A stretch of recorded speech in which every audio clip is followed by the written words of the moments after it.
तो आज हम लोग को डिस्कस करना है ऑर्डर ऑफ रिएक्शन को डिस्कस करना है। ऑर्डर ऑफ रिएक्शन जो है वो जानने से पहले रेट लॉ जो है वो याद करते हैं। रेट लॉ जो लॉ ऑफ मास एक्शन है वो क्या कहता है कि किसी भी रिएक्शन का जो रेट होता है वो डायरेक्टली प्रोपोर्शनल होता है उसके कंसेंट्रेशन ऑफ रिएक्टेंट के प्रोडक्ट के। ठीक है, उसका पावर जो होता है स्टोइचियोमेट्रिक कोफिशिएंट होता है।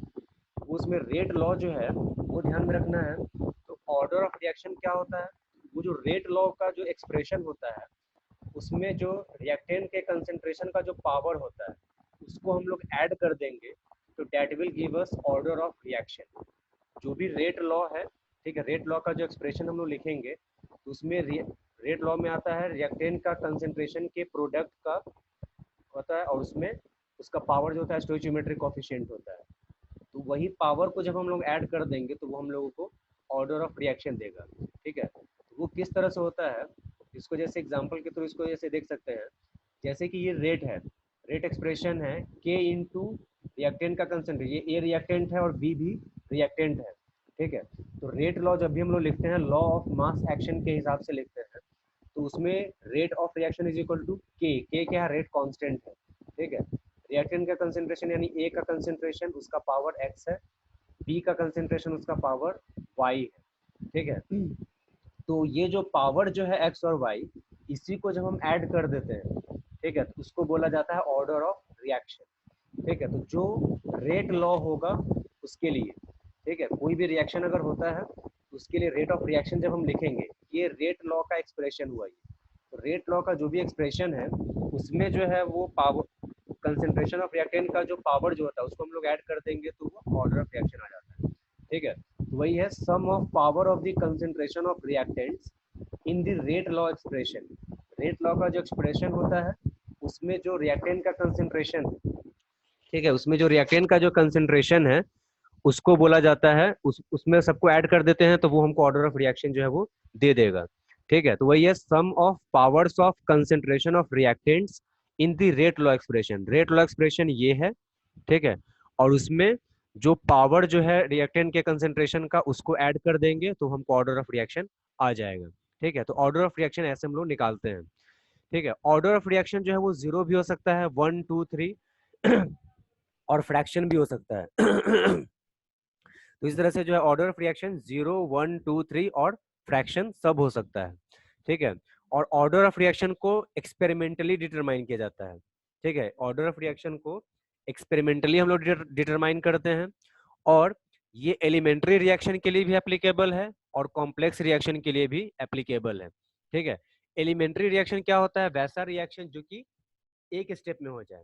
ठीक है, एक स्टेप में जो रिएक्शन हो जाता है उसको हम लोग एलिमेंट्री रिएक्शन बोलते हैं और कॉम्प्लेक्स रिएक्शन वैसा रिएक्शन होगा जो कि एक से ज्यादा स्टेप्स में होता है। ठीक है, उसको हम लोग कॉम्प्लेक्स रिएक्शंस बोलते हैं।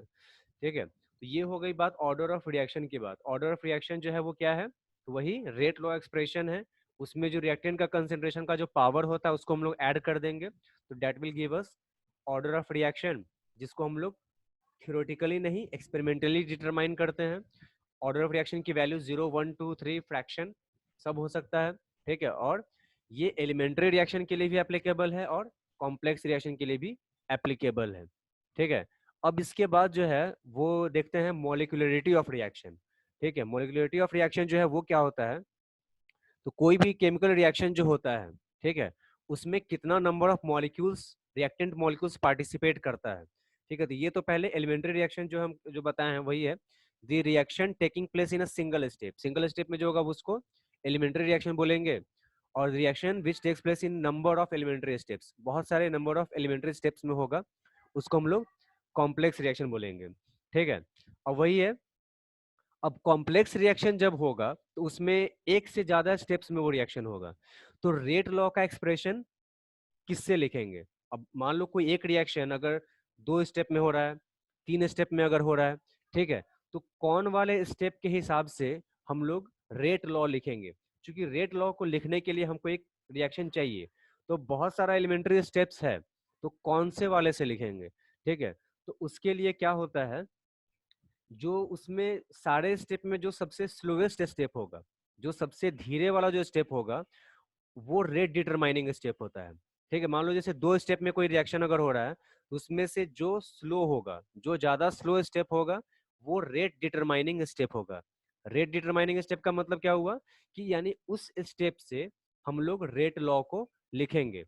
ठीक है, रेट लॉ जो हम लोग जानते हैं, ठीक है, रेट लॉ वो हम लोग स्लोएस्ट स्टेप के हिसाब से लिखेंगे। तो वही है, for complex reaction it is the slowest step which is rate determining. ठीक है, अगर कॉम्प्लेक्स रिएक्शन अगर होता है तो उसमें जो स्लोएस्ट स्टेप होता है वही रेट डिटरमाइनिंग स्टेप होता है, यानी उसी स्टेप से हम लोग रेट को डिटरमाइन करेंगे। ठीक है तो वही है, दैट इज रेट लॉ। ठीक है, वही है, and order of reaction is determined by the slowest step, और ऑर्डर ऑफ रिएक्शन भी उसी स्टेप से आएगा। ठीक है, क्योंकि रेट लॉ, हम लोग ऑर्डर ऑफ रिएक्शन जानते हैं, ऑर्डर ऑफ रिएक्शन जो है वो रेट लॉ में जो कंसेंट्रेशन ऑफ रिएक्टेंट है उसका पावर को ऐड करते हैं। ठीक है, तो जो स्लोवेस्ट स्टेप है वही रेट डिटरमाइनिंग स्टेप है, उसी में जो रिएक्टेंट के कंसेंट्रेशन का जो पावर होगा वही रेट डिटरमाइनिंग स्टेप होगा।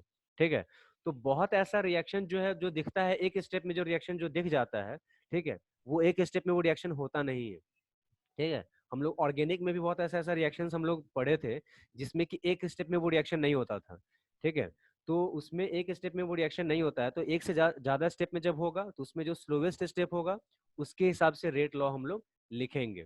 ठीक है, तो उसके हिसाब से रेट लॉ लिखा जाएगा, और वही उसी रेट लॉ के हिसाब से हम लोग ऑर्डर ऑफ रिएक्शन भी कैलकुलेट करेंगे। ठीक है, तो वही चीज है तब उसमें अब वही मोलिकुलरिटी ऑफ रिएक्शन क्या होता है, तो total number of reactant molecules that participate in a reaction. ठीक है, and collide with each other to form product, मतलब जो किसी भी केमिकल रिएक्शन के दौरान जो total number of reactant molecules जो आपस में कोलाइड करेगा और आपस में रिएक्शन करेगा और प्रोडक्ट का फॉर्मेशन करता है, उसको हम लोग मोलिकुलरिटी ऑफ रिएक्शन बोलते हैं। ठीक है, तो ये total number of reactant molecules that participate in a reaction and collide with each other to form product. ठीक है, यहाँ पे मॉलिक्यूल्स और टेक के बीच में विच लगा दो, या फिर टेक के जगह पे डैट लगा दो। ठीक है, तो वही है, तो इस तरह से मोलिकुलरिटी ऑफ रिएक्शन जो है वो वही होता है, किसी भी केमिकल रिएक्शन में जो कितना नंबर ऑफ रिएक्टेंट मॉलिक्यूल्स आपस में कोलाइड कर रहा है और प्रोडक्ट का फॉर्मेशन कर रहा है, उसी को हम लोग मोलिकुलरिटी ऑफ रिएक्शन बोलते हैं। ठीक है, तो वो उसमें नाइट्रोजन और हाइड्रोजन, नाइट्रोजन और हाइड्रोजन आपस में रिएक्शन करता है तो अमोनिया बनाता है, तो इसमें मोलिकुलरिटी क्या हो जाएगा इसका, तो नाइट्रोजन का 1 मॉलिक्यूल है और हाइड्रोजन का 3 मॉलिक्यूल है। ठीक है, तो टोटल मिला के मोलिकुलरिटी क्या हो जाएगा, 4 हो जाएगा। ठीक है, उसी तरह से यहाँ पे ये क्लोरोफॉर्म है CaCl3 ट्राइक्लोरोमीथेन। ठीक है, ये Cl2 के साथ जब रिएक्शन जब करेगा तो CCl4 बनाएगा प्लस HCl बनाएगा। ठीक है, तो मोलिकुलरिटी यहाँ पे क्या हो जाएगा, इसका 1 मॉलिक्यूल है और क्लोरीन का भी 1 ही मॉलिक्यूल है, तो 1+1 यानी 2। ठीक है, तो इस तरह से जो है ये मोलिकुलरिटी जो है वो कितना नंबर ऑफ रिएक्टेंट मॉलिक्यूल्स आपस में पार्टिसिपेट कर रहा है, ठीक है, उसको ऐड कर देना है, तो that will give us molecularity of reaction. ठीक है, तो it's value is always positive integer, इसकी वैल्यू जो है हमेशा पॉजिटिव इंटीजर ही होगी। ठीक है, and can not be zero और फ्रैक्शन। ठीक है, ऑर्डर ऑफ रिएक्शन और मोलिकुलरिटी ऑफ रिएक्शन में ये फर्क है। ठीक है, ऑर्डर ऑफ रिएक्शन जो है वो 0, 1, 2, 3 और फ्रैक्शन सब हो सकता है, लेकिन मोलिकुलरिटी ऑफ रिएक्शन केवल एक पॉजिटिव इंटीजर ही होगा। ठीक है, क्योंकि जीरो मॉलिक्यूल कभी आपस में पार्टिसिपेट नहीं कर सकता है, या 5/3 मॉलिक्यूल्स, 4/5 मॉलिक्यूल्स ये सब पार्टिसिपेट नहीं कर, ऐसा कभी नहीं सुन सकते हैं कि इसका 2/5 मॉलिक्यूल और इसका 4/3 मॉलिक्यूल आपस में रिएक्शन कर रहा है। ठीक है, ये कभी भी ऐसा नहीं होता है। ठीक है, जब भी मॉलिक्यूल्स जब कोलाइड करेगा तो वैसे केस में जब भी करेगा तो एक होल नंबर में ही वो करता है।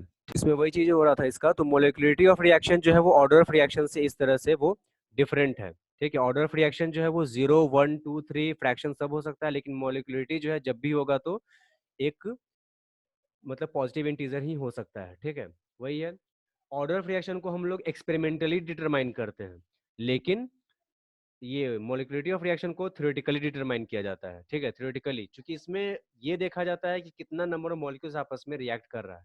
ठीक है, तो वो चीज है, और ऑर्डर ऑफ रिएक्शन एक्सपेरिमेंटली होता था।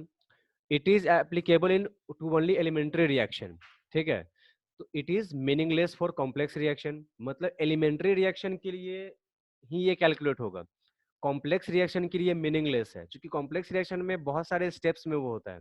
ठीक है, तो वैसे केस में कॉम्प्लेक्स रिएक्शन के लिए ये मीनिंगलेस है, एलिमेंट्री रिएक्शन के लिए ये एप्लीकेबल होता है। मॉलिक्यूलरिटी जो है उसमें ऑर्डर ऑफ रिएक्शन में क्या था, ऑर्डर ऑफ रिएक्शन में था कि वो एलिमेंट्री रिएक्शन के लिए भी एप्लीकेबल था और कॉम्प्लेक्स रिएक्शन के लिए भी एप्लीकेबल था। लेकिन मॉलिक्यूलरिटी जो है वो एलिमेंट्री रिएक्शन के लिए एप्लीकेबल है, कॉम्प्लेक्स रिएक्शन के लिए मीनिंगलेस है। ठीक है, तो ये चीज तो ऑर्डर ऑफ रिएक्शन और मॉलिक्यूलरिटी ऑफ रिएक्शन के बीच में डिफरेंसेस पूछता भी है। ठीक है, इसलिए ये इंपॉर्टेंट भी है कि इसका दोनों के बीच में डिफरेंस बताने के लिए। तो ऑर्डर ऑफ रिएक्शन हम लोग देखे थे, उसका 0 1 2 फ्रैक्शन, मतलब 0 भी हो सकता है, पॉजिटिव इंटीजर भी हो सकता है, फ्रैक्शन भी हो सकता है। ठीक है, लेकिन मॉलिक्यूलरिटी जो है जब भी होगा तो positive integer. Order of reaction जो है वो हम लोग एक्सपेरिमेंटली डिटरमाइन करते हैं, मॉलिक्यूलरिटी जो है वो थ्योरेटिकली करते हैं।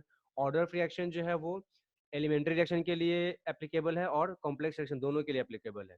और मॉलिक्यूलरिटी जो है वो केवल एलिमेंट्री के लिए है, कॉम्प्लेक्स के लिए मीनिंगलेस है। ठीक है, तो ये दोनों के बीच में डिफरेंस है और एक डिफिनेशन का डिफरेंस बता देंगे। ऑर्डर ऑफ रिएक्शन जो है वो रेट लॉ में जो कंसेंट्रेशन ऑफ रिएक्टेंट का जो पावर होता है उसका सम होता है, और मॉलिक्यूलरिटी जो है वो total number of reactant molecules जो आपस में कोलाइड करके प्रोडक्ट का फॉर्मेशन करता है। ठीक है, उसको हम लोग मॉलिक्यूलरिटी बोलते हैं। तो 4 डिफरेंसेस जो है वो बताया जा सकता है दोनों के बीच में। ठीक है, अब इसके बाद जो है ये सब जो डिस्कस हो रहा है, इसके बाद जो सब आएगा ये सब तो थ्योरेटिकल कुछ कुछ सब चीजें थी। अब इसके बाद का ये सब जो भी टॉपिक सब है, zero order reaction, first order reaction सब जो भी है, ये सब बहुत इंपॉर्टेंट है। इसका जो कुछ एक्सप्रेशन सब जो है, उसका डेरिवेशन सब जो है वो सब समझना है, उससे रिलेटेड क्वेश्चन पूछता है। ठीक है, तो उसको अच्छे से समझना है इसका। तो zero order reaction, zero order reaction जो है वो क्या होता है, तो वैसा रिएक्शन जिसमें कि मतलब उसका order of reaction simply zero होगा। ठीक है, और उसमें रेट ऑफ रिएक्शन जो होता है वो कंसेंट्रेशन ऑफ रिएक्टेंट से इंडिपेंडेंट होता है। ठीक है, the reaction having order of reaction equal to zero, that is rate of reaction is independent of concentration of reactant. वैसा रिएक्शन जिसका ऑर्डर ऑफ रिएक्शन जीरो के बराबर हो और रेट ऑफ रिएक्शन जो है वो कंसेंट्रेशन ऑफ रिएक्टेंट से इंडिपेंडेंट होता है, मतलब उसको कंसेंट्रेशन ऑफ रिएक्टेंट से मतलब नहीं होगा, किसको, रेट ऑफ रिएक्शन को। ठीक है, उसको हम लोग बोलते हैं जीरो ऑर्डर रिएक्शन बोलते हैं। ठीक है, तो अब जैसे कि कोई रिएक्टेंट ए है वो प्रोडक्ट में बदल रहा है। ठीक है, कोई रिएक्टेंट ए है जो कि प्रोडक्ट में चेंज हो रहा है, तो रेट ऑफ रिएक्शन लिखने के लिए हम लोग क्या करते हैं, minus d A by d T, जहां पे ए क्या है, ये कंसेंट्रेशन ऑफ रिएक्टेंट ए। ठीक है, रिएक्टेंट का कंसेंट्रेशन है, तो ये इसका मतलब क्या हुआ, very small change in concentration of reactant A by very small time interval. ठीक है, तो ये हमको देता है रेट ऑफ रिएक्शन देता है। तो रेट ऑफ रिएक्शन, ठीक है, तो ये minus d A by d T होता है, तो रेट लॉ के हिसाब से वो किसके बराबर होता है, तो के इंटू रिएक्टेंट का जो कंसेंट्रेशन है उसका पावर जीरो। ठीक है, तो जीरो ऑर्डर रिएक्शन के लिए जो रिएक्टेंट का कंसेंट्रेशन का पावर जो होता है वो जीरो होता है। ठीक है, तो इसी को बोलते हैं जीरो ऑर्डर रिएक्शन, वैसा रिएक्शन जो कि जिसका ऑर्डर ऑफ रिएक्शन जीरो के बराबर हो और रेट ऑफ रिएक्शन जो है वो independent of concentration of reactant होगा। अब देखो इंडिपेंडेंट कैसे होगा, ये रिएक्टेंट का कंसेंट्रेशन, इसका पावर जब जीरो है तो जानते हैं कि किसी भी टर्म का अगर पावर अगर जीरो हो तो उसकी वैल्यू 1 के बराबर होती है। ठीक है, तो यानी ये क्या हो जाएगा, k इंटू वन, तो बचेगा क्या, k के बराबर आएगा, यानी रेट ऑफ रिएक्शन किसके बराबर आ गया, k के बराबर। ठीक है, उसमें कहीं भी रिएक्टेंट का कंसेंट्रेशन नहीं है क्योंकि उसकी वैल्यू 1 के बराबर हो गई। ठीक है, तो इसका मतलब क्या हो गया कि रेट ऑफ रिएक्शन जो है वो कंसेंट्रेशन ऑफ रिएक्टेंट से इंडिपेंडेंट है, यानी कंसेंट्रेशन ऑफ रिएक्टेंट कुछ भी हो इससे मतलब नहीं है, रेट ऑफ रिएक्शन जो है उससे इंडिपेंडेंट है, उसी को हम लोग बोलते हैं जीरो ऑर्डर रिएक्शन बोलते हैं। ठीक है, तो इसको ऐसे ही एक्सप्रेस किया जाता है। जीरो ऑर्डर रिएक्शन को हम लोग कैसे एक्सप्रेस करेंगे, तो वही है minus d A by d t. ठीक है, जो कि रेट ऑफ रिएक्शन है, ये बराबर क्या होगा, तो के इंटू रिएक्टेंट का कंसेंट्रेशन का पावर जीरो होगा, और पावर जीरो हो जाने की वजह से ही जो है इसकी वैल्यू 1 हो जाएगी, और इसीलिए रेट ऑफ रिएक्शन जो है कंसेंट्रेशन ऑफ रिएक्टेंट से इंडिपेंडेंट है। ठीक है, तो इसका जो हम लोग को देखना है कि जीरो रिएक्शन को कंप्लीट होने में क्या टाइम लगता है, वो सब को कैलकुलेट करने का हम लोगों को वो डेरिवेशन जो है उसको हम लोग को देखना है। ठीक है, तो उसको जो है हम लोग देखते हैं इसका, ये इसमें कुछ इंटीग्रेशंस वगैरह का एप्लीकेशन आएगा, वो थोड़ा बहुत आप लोगों को पता होगा ही। ठीक है, तो सबसे पहले यहाँ पे देखते हैं, तो रेट इज इक्वल टू जो हम बता रहे थे पीछे में, rate of reaction is equal to क्या होगा, minus d A by d t. ठीक है, और ये बराबर क्या हो जाएगा, के इंटू वन। ए का पावर 0 था तो उसकी वैल्यू 1 के बराबर, ठीक है। तो क्या आ जाएगा यहाँ से d A is equal to d t को उधर भेज देते हैं तो क्या आ जाएगा minus k d T, minus sign उधर भेज दिए, ठीक है। तो D A is equal to आ जाएगा minus k d T. Minus sign क्यों लिखा गया है? क्योंकि हम रिएक्टेंट के कंसेंट्रेशन की बात कर रहे हैं और रिएक्टेंट का कंसेंट्रेशन जो होता है वो टाइम के साथ डिक्रीज करता है, that is why we are using negative sign here, ठीक है। तो वही चीज है, तो D A is equal to minus k d t हो जाएगा, ये हो गया। अब उसके बाद दोनों तरफ इंटीग्रेशन करते हैं, ठीक है, दोनों तरफ इंटीग्रेशन किया जाता है। तो जब डी ए का इंटीग्रेशन करेंगे, हम लोग को ये रूल पता है कि dx का जब इंटीग्रेशन किया जाता है तो वो x के बराबर आता है, ठीक है। dx का जब इंटीग्रेशन किया जाएगा तो वो x के बराबर आता है। ये इनडेफिनिट इंटीग्रल है, ठीक है। इनडेफिनिट इंटीग्रल, एक डेफिनिट इंटीग्रल होता है, एक इनडेफिनिट। इनडेफिनिट वाले में जो है वो लिमिट जो है वो दिया हुआ नहीं होता है, वैसे केस में हम लोग एक कांस्टेंट भी उसमें ऐड करते हैं जिसको इंटीग्रेशन कांस्टेंट बोला जाता है। और डेफिनिट इंटीग्रल होता है जिसमें अपर लिमिट और लोअर लिमिट दिया हुआ होता है, ठीक है। तो ये इनडेफिनिट इंटीग्रल वाला है। तो जब दोनों तरफ इंटीग्रेशन करेंगे तो इस वाले रूल के हिसाब से, ये जो रूल यहाँ पे जो दिखा रहे हैं हम, dx का जब इंटीग्रेशन करेंगे तो x के बराबर आता है, तो उसी तरह से जब dA का जब इंटीग्रेशन करेंगे तो वो किसके बराबर आएगा? तो a के बराबर, ठीक है। ये इसका k जो है कांस्टेंट है तो k का इंटीग्रेशन तो होगा नहीं, इंटीग्रेशन किसका होगा? dt का होगा।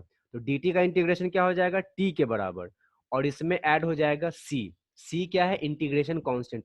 क्योंकि ये c क्यों ऐड होता है? क्योंकि ये इनडेफिनिट इंटीग्रल है, तो इनडेफिनिट इंटीग्रल का रूल होता है कि उसमें इंटीग्रेशन होने के बाद जो है वहां पे एक इंटीग्रेशन कांस्टेंट ऐड हो जाता है, ठीक है। तो यहाँ पे दोनों तरफ इंटीग्रेशन किए तो डी का इंटीग्रेशन a के बराबर, और k तो कांस्टेंट है तो k बाहर रह जाएगा, और dt का इंटीग्रेशन t हो जाएगा, और उसमें ये कांस्टेंट ऐड हो गया, इंटीग्रेशन कांस्टेंट। इसको हम फर्स्ट इक्वेशन मान लिए, ठीक है। यहाँ पे इसको दिखाए हुए माइनस k को बाहर रखा गया हुआ है, dt का इंटीग्रेशन क्या हो जाएगा? t के बराबर, ठीक है, और c उसमें ऐड हो गया, ठीक है। अब उसके बाद ध्यान देने वाली बात है, at t is equal to 0, जब टाइम 0 होगा, ठीक है, तो टाइम जब 0 होगा तो रिएक्टेंट का कंसेंट्रेशन उस टाइम में मैक्सिमम होगा और प्रोडक्ट का कंसेंट्रेशन 0 होगा, ठीक है। जिस टाइम में टाइम जब 0 होगा उस टाइम में रिएक्टेंट का कंसेंट्रेशन मैक्सिमम और प्रोडक्ट का कंसेंट्रेशन 0, ठीक है। क्योंकि जब टाइम 0 है तो उस टाइम से अब रिएक्शन अब स्टार्ट होगा, तो वहां पे रिएक्टेंट का मैक्सिमम कंसेंट्रेशन रहेगा और प्रोडक्ट तो वहां से बनना स्टार्ट होगा, ठीक है। तो वही at t is equal to 0, ये जो कंसेंट्रेशन है, ठीक है, ये किसका है? ए, रिएक्टेंट ए का कंसेंट्रेशन है, बराबर हो जाएगा ए नॉट। ए नॉट क्या है? इनिशियल कंसेंट्रेशन ऑफ रिएक्टेंट, ठीक है। ये क्या रिप्रेजेंट करेगा? Concentration of reactant at any time, किसी पर्टिकुलर टाइम पे, कोई भी टाइम जब रहेगा उस टाइम में रिएक्टेंट का कंसेंट्रेशन क्या है उसको रिप्रेजेंट करेगा ये ए, ठीक है।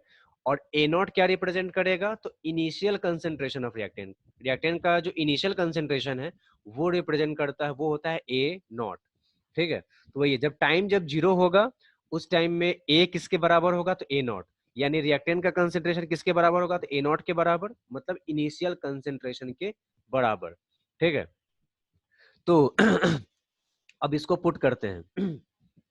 तो जब टाइम जब 0 होगा तो ए किसके बराबर हो जाएगा? ए नॉट के बराबर, ठीक है। तो A not is equal to minus K into T के जगह पे क्या लिखेंगे? 0, ठीक है, क्योंकि टाइम 0 लिए हैं, प्लस सी, ठीक है। तो ए नॉट बराबर क्या आ जाएगा? सी के बराबर, ए नॉट की वैल्यू आ गई सी के बराबर। अब इस वैल्यू को जो है इक्वेशन फर्स्ट में डाल देते हैं। इक्वेशन फर्स्ट हमारा क्या आया था? ये, ठीक है, ए इज इक्वल टू माइनस के टी प्लस सी जो आया था, तो हम टाइम जब 0 लिए हैं तो ए की वैल्यू ए नॉट के बराबर, तो उसको जब हम डाल दिए इक्वेशन फर्स्ट में तो सी की वैल्यू हमको आ गई ए नॉट के बराबर, ठीक है। अब इस वैल्यू को डाल देना है इक्वेशन फर्स्ट में, तो क्या हो जाएगा? ए बराबर माइनस के टी प्लस सी के जगह पे क्या आ जाएगा? यहाँ पे ये देखो, A is equal to A not, ठीक है, यहाँ पे इसका आ जाएगा माइनस के टी, ठीक है। ये सी जो है वो किसके बराबर आ गया है? सी जो है बराबर आ गया है ए नॉट के, और ये माइनस के टी है, ठीक है। तो इसको फिर से इस चीज को एक बार देख लेते हैं। ए इज इक्वल टू माइनस के टी प्लस सी, ये इंटीग्रेशन करके आया है, ठीक है, ये क्लियर है। टाइम जब 0 जब होगा उस टाइम में रिएक्टेंट का कंसेंट्रेशन ए नॉट, ए का कंसेंट्रेशन ए नॉट के बराबर, मतलब इनिशियल कंसेंट्रेशन के बराबर। अब इसी को पुट कर देते हैं इस इक्वेशन में, तो ए किसके बराबर है? तो ए नॉट के बराबर हो गया, और टाइम 0 के बराबर है तो माइनस के इंटू 0 प्लस सी, तो सी की वैल्यू आ गई ए नॉट के बराबर। अब इस सी की वैल्यू को हम डाल दिए इक्वेशन फर्स्ट में, ठीक है, तो क्या हो जाएगा ए बराबर ए नॉट माइनस के टी, तो वही चीज यहाँ पे लिख दिया गया, सी की वैल्यू को डाल दिया ए नॉट और माइनस के टी, ठीक है। तो ये हो गया सेकेंड इक्वेशन, ठीक है। अब उसके बाद यहाँ पे अगेन एट टाइम टी, ठीक है, व्हेन रिएक्शन इज कंप्लीट, जब रिएक्शन कंप्लीट हो जाएगा एट टाइम टी, मतलब किसी टाइम टी के बाद रिएक्शन कंप्लीट हो जाएगा, तो रिएक्शन जब कंप्लीट हो जाएगा तो वैसे केस में रिएक्टेंट का कंसेंट्रेशन क्या हो जाएगा, 0 के बराबर, ठीक है। जिस टाइम में रिएक्शन कंप्लीट हो जाएगा तो ऑब्वियस सी बात है कि रिएक्टेंट पूरा का पूरा कंज्यूम हो जाएगा और प्रोडक्ट का कंसेंट्रेशन मैक्सिमम हो जाएगा, तो रिएक्टेंट का कंसेंट्रेशन क्या हो जाएगा, 0, ठीक है। तो जिस टाइम में time T when reaction is complete, जब रिएक्शन कंप्लीट हो गया है तो रिएक्टेंट का कंसेंट्रेशन किसके बराबर हो जाएगा, 0 के बराबर, ठीक है। तो अब इसको डाल देते हैं इस एक्सप्रेशन में, जो सेकंड इक्वेशन जो हम लोग लिखे हैं, तो उसमें रिएक्टेंट के कंसेंट्रेशन के जगह पे क्या डाल देंगे, 0, ठीक है, बराबर ए नॉट, ए नॉट तो 0 होगा नहीं क्योंकि ए नॉट क्या है, इनिशियल कंसेंट्रेशन ऑफ रिएक्टेंट, तो वो 0 के बराबर नहीं हो सकता है, तो ए नॉट माइनस के टी, ठीक है। तो यहां से जब हम लाएंगे तो ए नॉट बराबर आ जाएगा, ये माइनस के टी जब दूसरे साइड में जाएगा तो बराबर के टी हो जाएगा, तो टी बराबर क्या हो जाएगा, ए नॉट बाई के, ठीक है। तो ये टी क्या है, वो टाइम जो कि लगेगा रिएक्शन को कंप्लीट होने में, जीरो ऑर्डर रिएक्शन को कंप्लीट होने में ये टाइम लगेगा, जो कि किसके बराबर होगा, तो ए नॉट बाई के, ए नॉट क्या है, तो रिएक्टेंट का इनिशियल कंसेंट्रेशन है, और के क्या है, रेट कांस्टेंट है, ठीक है, तो रेट कांस्टेंट, ये कांस्टेंट वैल्यू है, तो ये टाइम है, time required for the completion of reaction, reaction को कंप्लीट होने में जो टाइम लगेगा वो किसके बराबर है, तो ए नॉट बाई के, जहाँ पे A not initial concentration of reactant है और के जो है वो रेट कांस्टेंट है, ठीक है। तो रेट कांस्टेंट की वैल्यू दी हुई होगी न्यूमेरिकल में। अब टी बराबर टी हाफ, ठीक है, जब टी हाफ, टी हाफ का मतलब होता है half life period, half life period का मतलब होता है वो टाइम जिसमें रिएक्टेंट का कंसेंट्रेशन आधा हो जाए और प्रोडक्ट का कंसेंट्रेशन भी आधा बन जाए, मतलब रिएक्टेंट का कंसेंट्रेशन आधा खत्म हो जाएगा और प्रोडक्ट जो है वो आधा बन जाएगा, ठीक है। तो हाफ लाइफ पीरियड का मतलब हुआ वो टाइम जो कि जितने टाइम में रिएक्टेंट का कंसेंट्रेशन आधा हो जाए, ठीक है, उसको हम लोग बोलते हैं हाफ लाइफ पीरियड बोलते हैं, ठीक है। तो जब टी जो है टी हाफ के बराबर होगा तो रिएक्टेंट का कंसेंट्रेशन इनिशियल कंसेंट्रेशन के आधा के बराबर हो जाएगा, ठीक है, ये चीज है। जब टी टी हाफ के बराबर होगा, मतलब टाइम जब हाफ लाइफ पीरियड के बराबर होगा, तो रिएक्टेंट का कंसेंट्रेशन उस टाइम में क्या होगा, तो इनिशियल कंसेंट्रेशन का आधा। हम बोले ही हैं कि हाफ लाइफ पीरियड का मतलब होता है वो टाइम जिस टाइम में रिएक्टेंट का कंसेंट्रेशन आधा हो जाए, आधा कब का, आधा जो इनिशियल कंसेंट्रेशन था उसका आधा हो जाए, ठीक है। तो जब टी टी हाफ के बराबर होगा तो रिएक्टेंट का कंसेंट्रेशन क्या हो जाएगा, ए नॉट बाई टू, मतलब इनिशियल कंसेंट्रेशन का आधा, ठीक है। तो यहां से टी हाफ बराबर क्या हो जाएगा, टी के जगह पे हम क्या कर रहे हैं, टी हाफ, ठीक है, तो ये बराबर क्या हो जाएगा, ए नॉट बाई टू, और के तो रेट कांस्टेंट है तो वो तो उसकी वैल्यू में तो चेंज आएगा नहीं, ठीक है, तो ये आ जाएगा ए नॉट बाई टू के, ठीक है। तो यानी हाफ जीरो ऑर्डर रिएक्शन के लिए हाफ लाइफ पीरियड का एक्सप्रेशन क्या हो जाएगा, तो ए नॉट बाई टू के, ठीक है। ये वो टाइम है जो कि रिएक्शन को कंप्लीट होने में लगेगा, और ये वो टाइम है जो रिएक्शन को आधा, रिएक्टेंट का कंसेंट्रेशन जब आधा हो जाएगा उतना में कितना टाइम लगेगा, वो है ए नॉट बाई टू के, ठीक है। तो इस तरह से यहाँ पे हम क्या देख रहे हैं, टी हाफ यानी half life period for zero order reaction is directly proportional to the concentration of reactant, चूंकि टी हाफ न्यूमरेटर में टी हाफ बराबर ए नॉट बाई टू के है, तो ए नॉट जो है, ए नॉट रिएक्टेंट का इनिशियल कंसेंट्रेशन है, तो जो न्यूमरेटर में होता है तो टी हाफ उसके डायरेक्टली प्रोपोर्शनल होगा, और जो डेनोमिनेटर में रहता है उसके इनवर्सली प्रोपोर्शनल, ठीक है। तो यानी इसका मतलब क्या हुआ, हाफ लाइफ पीरियड जो जीरो ऑर्डर रिएक्शन का है वो रिएक्टेंट के इनिशियल कंसेंट्रेशन के डायरेक्टली प्रोपोर्शनल है और रेट कांस्टेंट के इनवर्सली प्रोपोर्शनल है, ठीक है। मतलब रिएक्टेंट का कंसेंट्रेशन जितना ही ज्यादा होगा, हाफ लाइफ पीरियड जो है वो उतना ही, यानी टाइम उसको उतना ही ज्यादा लगेगा, रिएक्टेंट का इनिशियल कंसेंट्रेशन जितना ही ज्यादा, हाफ लाइफ पीरियड उतना ही ज्यादा। और वही यहाँ पे भी लागू होगा, रिएक्शन को कंप्लीट होने में जो टाइम जो लगेगा वो रिएक्टेंट के कंसेंट्रेशन के डायरेक्टली प्रोपोर्शनल है, मतलब रिएक्टेंट का कंसेंट्रेशन इनिशियल कंसेंट्रेशन जितना ही ज्यादा होगा, हाफ लाइफ पीरियड या फिर टाइम जो कंप्लीट होने में जो लग रहा है, दोनों ज्यादा लगेगा, ठीक है। और रेट कांस्टेंट की वैल्यू जितनी ही ज्यादा होगी, हाफ लाइफ पीरियड या फिर जो हाफ लाइफ पीरियड है या फिर टाइम जो कंप्लीट होने में जो लग रहा है उसकी वैल्यू उतनी ही ज्यादा होगी, ठीक है। रेट कांस्टेंट की वैल्यू ज्यादा तो टाइम रेट कांस्टेंट की वैल्यू ज्यादा तो टाइम कम, रेट कांस्टेंट की वैल्यू कम तो टाइम ज्यादा, ठीक है। तो ये चीज है, तो इस तरह से ये चीज ऐसे एक्सप्रेशन जो है वो दिखाया जा सकता है। अब इसके बाद जो है ग्राफ की बात करते हैं, ठीक है। ये ग्राफ जो है इसमें इंपॉर्टेंट होता है, क्योंकि क्वेश्चन कभी कभी इस तरह का बहुत मतलब पूछा जाता है। ग्राफ दे देगा, ठीक है, ग्राफ दे देगा इस तरह का और बोलेगा कि बताओ ये कौन से ऑर्डर का रिएक्शन है, जीरो ऑर्डर का रिएक्शन है कि फर्स्ट ऑर्डर का रिएक्शन है, वो पहचानना होगा। तो ग्राफ जो दिया होगा उसके हिसाब से पहले पहचानना होगा कि कौन से ऑर्डर का रिएक्शन है, और उसके लिए बोल देगा कि हाफ लाइफ पीरियड का एक्सप्रेशन डिराइव करके दिखाओ, ठीक है। तो क्वेश्चन इस तरह से पूछा जा सकता है, सिंपली ग्राफ देकर, और ये क्वेश्चन ऐसे पूछा है, पहले पहचानना होगा और तब, अब पहचाने ही अगर गलत पहचान लिए तब उसके बाद पूरा अगर डिराइव करते रह जाएंगे पूरा कर देंगे, लेकिन वो उससे कोई फायदा होने वाला होगा नहीं, ठीक है। तो इस केस में जो है यहाँ पे इसको अच्छे से समझना है, ठीक है।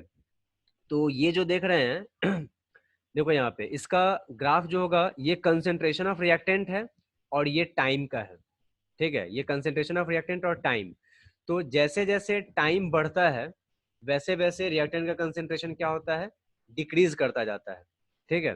तो हम लोग क्या देखे हैं कि टाइम जो है वो कंसेंट्रेशन, ये जो है टाइम जो है कंसेंट्रेशन ऑफ रिएक्टेंट के डायरेक्टली प्रोपोर्शनल है। मतलब टाइम जैसे जैसे बढ़ेगा रिएक्टेंट का कंसेंट्रेशन घटेगा, ठीक है। इसमें जैसे जैसे इसमें रिएक्टेंट का कंसेंट्रेशन जितना ही ज्यादा होगा, ये एक्सप्रेशन क्या बता रहा है, रिएक्टेंट का कंसेंट्रेशन जितना ही ज्यादा होगा टाइम उतना ही ज्यादा लगेगा, ठीक है।